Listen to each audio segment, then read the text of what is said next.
Ah,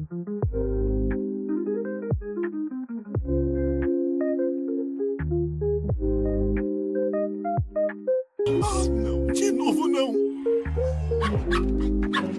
Te peguei! Ah, o Boston Burger especial! Não me importa qual o seu nome, você nunca mais vai ver isso de novo! Depois de assistir a alguns episódios de Kid vs Kat e começar a ver o quanto que o Sr. Burt Burger tinha que cuidar de seus filhos sozinho e o quanto que ele tinha de responsabilidade sobre os mesmos, eu comecei a reparar que talvez ele pudesse ser mais que um personagem secundário. Ele talvez pudesse ser uma vítima. Só que ele não seria uma vítima por causa da chegada do Sr. Gato ao desenho e principalmente porque o Sr. Gato chegou à sua casa e passou a incomodá-lo de algum jeito.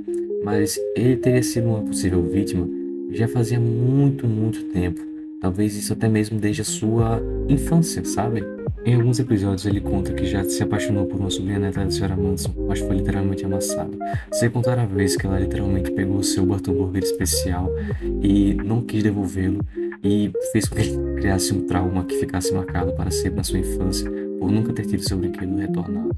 Mesmo depois de adulto, o Sr. Burt foi tratado como um lixo pela Sra. Manson só depois de se vingar, porque teve o acordo dos bolinhos da neve sendo burlado pela mesma senhora. Ele então finalmente conseguiu se vingar da Sra. Manson e conseguiu falar a verdade, que achava ela uma verdadeira falastrona. Só que se já não bastassem os problemas que ele tinha com a Sra. Manson, o Pup, seu filho mais velho, também vivia se envolvendo em confusões com o gato, e muitas das vezes essas confusões com o gato faziam com que ele acabasse incomodando a Sra. Manson e acabasse fazendo seu pai tendo de levar a culpa e tendo de resolver os problemas. Como muitas das vezes, o pai dele teve que consertar as coisas que o filho, por muitas das vezes, quebrava.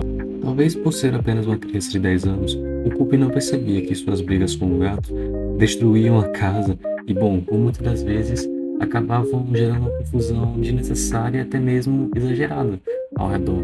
E isso, por muitas das vezes, incomodava seu pai e acabava prejudicando mesmo. E ele era um cara tolerante, era um cara que não se estressava com isso. Mas, justamente no episódio da reforma da casa, que o Pup fez a casa ser várias e várias vezes reconsertada, ele explodiu e, bom, colocou muita raiva pra fora. Outra pessoa complicada no seu dia a dia era a Millie, que era sua filha mais nova e que por muitas das vezes buscava conseguir o que queria por meio de choro e por meio de birra. E, bom, a partir dessa mesma manipulação, desse mesmo choro, ela conseguiu o que queria, seja ter o Sr. Gato, seja, por exemplo, fazer o Sr. Gato participar de algum show. E quando ela não recebia a atenção do seu pai, ela ficava brava e começava a ter uma postura até mesmo autoritária, que o assustava, que por muitas das vezes não fazia ele colocar um certo limite, entende? E por muitas das vezes ele ficava incomodando e sofrendo por não ter, por exemplo, um espaço ou tempo para suas atividades como um todo. Esse comportamento agressivo da Millie era tão bizarro que literalmente o Sr. Boston Burger tinha de abrir mão do seu tempo com o filho mais velho para literalmente ficar assistindo ao que a sua filha não fazia. E ela o obrigava mesmo. E se ele estivesse cansado, ele não poderia sair porque ela não deixava. Então assim, quando alguém me pergunta se o pai do Pup era de fato uma vítima no desenho, eu não respondo que sim, eu respondo com certeza. O cara cresceu tendo uma vizinha problemática que não queria devolver seu brinquedo e lhe causou um trauma muito severo ao longo da sua vida. E ela fazia isso sem o menor remorso, sem a menor dor na consciência, nem nada, porque era uma criança. E ele só conseguiu devolver tudo isso bem depois, só quando adulto, chamando ela de falastrona. Ter também um filho que vivia se matando com seu bicho de estimação, vulgo Sr. Gato, fazia com que eles acabassem brigando e literalmente machucando seu pai de alguma forma.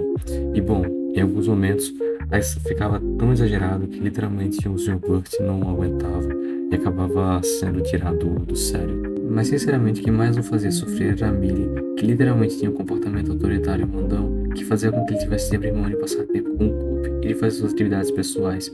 E se ele de certa forma não estivesse dando atenção, ela começava a fazer um baita no escândalo. Portanto, observando o conjunto da obra, é bem visível que o pai do Cooper era uma vítima, justamente por ele ter um ambiente complicado de lidar e por ser responsabilizado por tudo o que acontecia.